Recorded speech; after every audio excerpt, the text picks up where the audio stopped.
증시로 가보도록 하겠습니다. 지수 자체를 좀 보면 뭐 그냥 강보합권이었다라고 봐도 될 것 같아요. 다우존스가 0.5% 올랐고요. S&P 500이 0.2%, 그리고 나스닥 지수는 갑자기 카메라를 확 그랬구나. 0.1% 네, 상승으로 마감을 했습니다.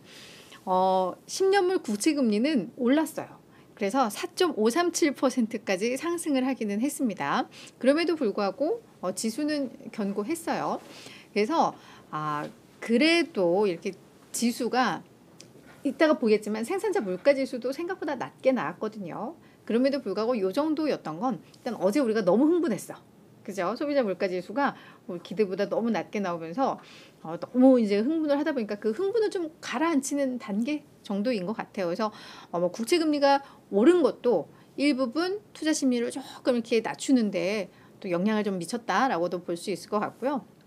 근데 이제 소비자 물가지수에 이어서 생산자 물가지수마저도 예상보다 높게 나오다 보니까 시장에서는 이제 12월 금리 동결 가능성, 그러니까 CME 패드워치상, 이게 어제 제가 봤을 때 100%도 봤었는데 마감 시점에서 99.8 됐어요 라고 했었잖아요. 오늘 이거 100% 나왔습니다. 그래서 모든 이 트레이더들 다 12월에 연준 금리 동결한다, 이러한 인플레 지표 보고 나서 금리를 올릴 수가 없다, 뭐 이렇게들 이제 베팅을 하고 있는 것 같습니다. 자, 생산자 물가지수 제가 계속 말씀드리고 있는데요.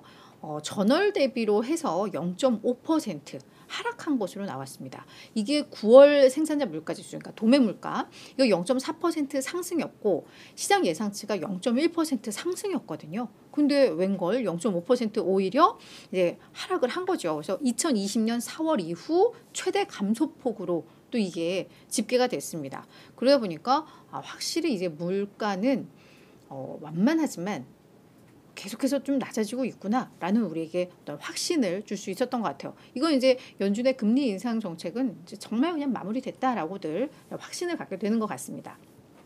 여기에 소매 판매 지표가 발표가 나왔는데요. 전월 대비해서 0.1% 판매가 감소한 것으로 이게 나왔습니다. 7개월 만에 첫 감소입니다. 이렇게 보면은 이게 전월에 0.9% 증가를 했었는데 갑자기 소비 경기가 확 꺾였나? 라고 우려를 할 수도 있어요. 근데 10월부터는 학자금 대출 상환이 재개가 됐기 때문에 영향이 있었고, 우리가 이미 앞서서 CNBC하고 뭐 전미 소매 연맹에서 집계했던 이 소매 판매 지표를 우리가 먼저 봤어요. 그래서 거기에서도 감소한 걸 보면서 이번에 소매 판매는 조금 낮게 나올 수 있겠다라고 우리가 예상은 했는데 실제로 좀 0.2% 1% 감소한 것으로 나왔습니다. 다만 시장에서는 0.3% 감소를 예상했으니까 이거보다는 그래도 괜찮아요. 그러니까 물가는 꺾이고 소비 경기도 좀 꺾이고는 있지만 시장의 예상보다도 더 완만하게 꺾인다라는 거. 이거 시장에 나쁘지 않아요. 이거 다 좋은, 뭐 괜찮은, 우리가 긍정적으로 받아들일 수 있는 지표였다고 해석을 할 수 있을 것 같습니다. 여기에 30년 만기 고정금리 기준 모기지 금리가 어제만 하더라도 8.07%였는데요. 하루 만에 이게 7.77%로 뚝 떨어졌습니다. 와, 이게 확실히 인플레가 완화되니까 이 금리들도 이렇게 많이 좀 떨어지더라.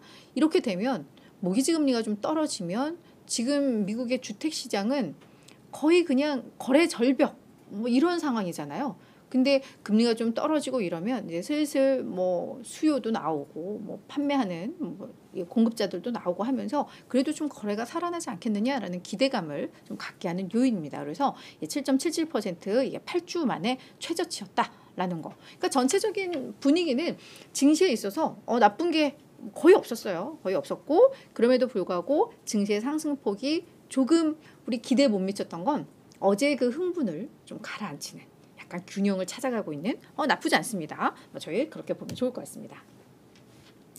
네, 우리 수피아님 안녕하세요. 수피아님도 와주셨네요. 너무 감사드려요. 그래서 수피아님이 요즘 매매 어떠실까 궁금합니다. 우리 수피아님도 뭐 전기차 뭐 이런 것들 많이 갖고 계셔가지고 그죠. 그래서 좀 힘드실 때가 아닌가 생각이 좀 드는데 좋은 날 또 올 거라 믿습니다. 쭈쭈베이비님이 오늘 나올 종목에 타겟 찍어보겠음. 적중하셨습니다. 네, 이따가 타겟 나옵니다. 자, 이제 골드만삭스에서 내년도 증시 전망 이걸 공식 발표를 했습니다. 잠시만요. 제가 오늘 아까 퍼센트지만 봤는데 지금 S&P 500이 4,500포인트였어요. 그거 기억하고 갈게요. 골드만은 내년 목표치로 4,700 제시했습니다. 그러니까 상승폭이 크지는 않을 것으로 보는 거네요. 그죠? 한 4% 정도 오른다고 보는 건가? 갑자기 암산이 잘 안 된다. 대충 그죠? 그 정도 되겠죠. 그죠? 4, 5% 정도 상승할 것으로 보고 있는데, 자, 데이비드 코스틴 수석 미국 주식 전략가, 요 사진에 있는 분, 요 분이 주인공인데요. 이분이 일단 S&P 500 내년 목표치를 4,700으로 제시했습니다. 근데 S&P의 사상 최고치가 2022년 1월 에 기록했던 4,796이거든요. 그러니까 약 4,800인데 내년에 S&P가 올해보다 더 올라가겠지만 사상 최고치를 찍지는 못한다라고 전망을 한 겁니다. 일단 뭐라고 이야기를 하냐면 지금 금리 정책 요게 불확실성이 완전히 해소, 그러니까 금리 동결 완전히 멈추고 이제 인하에 대한 기대감이 나와야 되는 그 시점, 그게 아마 하반기가 될 것이다라고 보고 있어요. 지금 골드만삭스에서는 연준이 내년 하반기에나 금리 인하에 시작할 것이다라고 이야기를 하고 있거든요. 그래서 이제 금리 정책 그리고 미국 선거의 불확실성이 해소되는 그 국면, 그러려면 미국 선거가 내년 10월에 있거든요. 그러니까 그리고 골드만삭스는 내년 금리 인하를 한 4분기 정도로 보고 있어요. 그러니까 요 미국 정책, 금리 정책에 대한 불확실성 해소, 미국 선거 불확실성 해소 되는 측면은 결국 내년 연말쯤입니다. 그렇죠? 그래서 내년 하반기, 연말에나 본격적으로 상승할 것이다. 그래서 상반기에는 지금과 그냥 비슷한 수준으로 그냥 왔다리 갔다리 요 정도 흐름 오다가 내년 연말쯤에나 완전히 상승세로 방향을 확 틀면서 4,700 찍고 이제 그 다음은 우리가 이제 기대감을 갖게 하는 거죠. 그럼 내년보다 내후년이 더 좋다고 판단을 하나 보다. 그런 예상이 좀 되고 있는 상태입니다. 그리고 매그니피센트 7종목의 강세는 앞으로도 계속 이어질 것이다 라고 전망을 하고 있는데요. 이들 7개 기업은 더 강한 매출 성장을 보일 것이고 더 높은 마진을 기록할 것이고 더 탄탄한 재무 안정성을 이어가면서 시장 수익률을 계속해서 웃돌 가능성이 커 보인다라고 이야기를 했습니다. 여기에다가 그렇다면 우리 투자자들은 어떤 종목을 매매를 해야 될까요? 이에 대한 답변, 우량주 사라.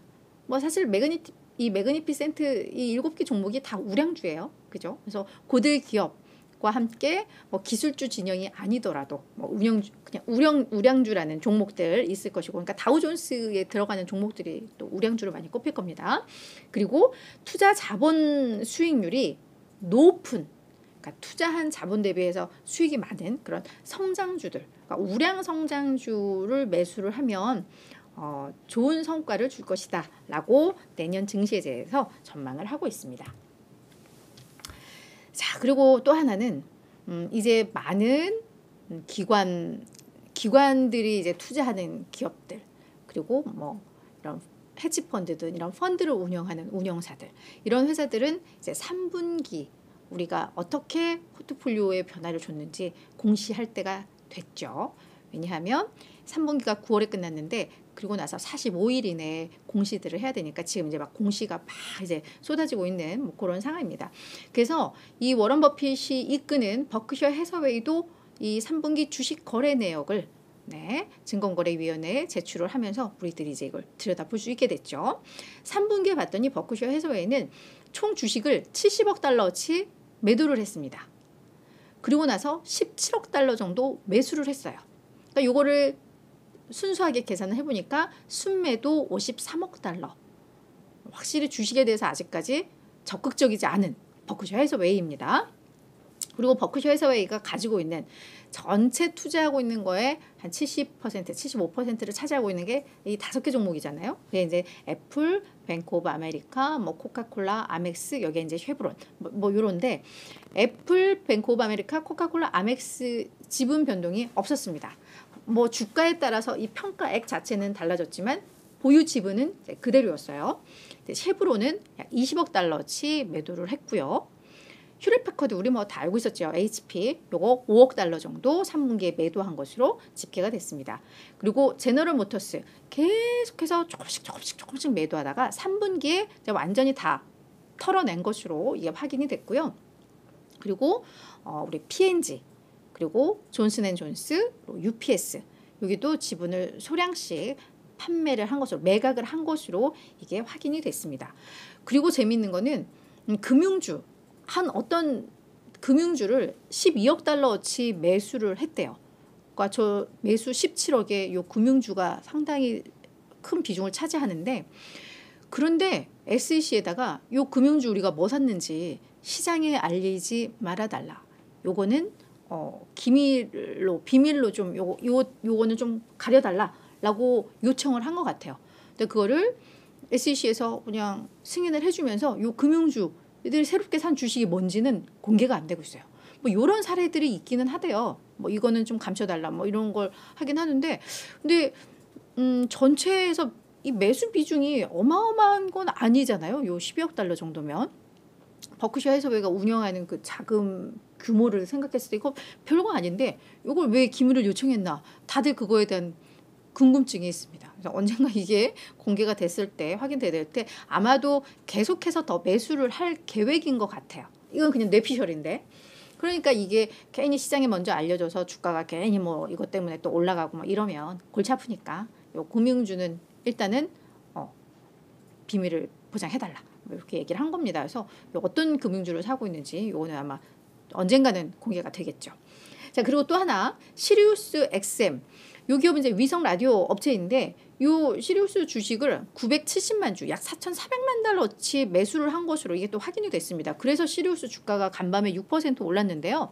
근데 시장에서 이거 분석하기로는 일단 뭐 워런 버핏이나 이런 사람들이 버크셔 해서의 투자액 중에 약 90%를 워런 버핏이 결정을 하고 나머지 10%는 투자 관리자인 뭐 테드 웨슐러, 토드 콤부스라는 사람들이 또 나머지 10%는 운영을 한대요. 근데 사람들이 봤을 때 요 매수 규모 이게 이제 너무 작다라는 거죠. 뭐 매수 규모라던가 어떤 종목의 분위기 이런 것들을 고려했을 때 이것은 워런 버핏이 선택한 게 아니라 그 테드 웨슐러가 아마도 편입한 종목 같다라는 분석들이 좀 나오고는 있더라고요. 그래서 게다가 이 뭐 시리우스 XM 그 모회사와 요 투자 관리자 이 사람이 또 약간 인연이 있다라는 것들도 나오더라고요. 그래서 아마 매수를 한 것 같다고 하니까 요 시리우스는 간밤에 많이 올랐지만 워런 버핏이 선택한 종목 뭐 이렇게 확대 해석은 하지 말아라 라는 내용들이 좀 있었어요. 그래서 그거 참고하시면 좋을 것 같습니다.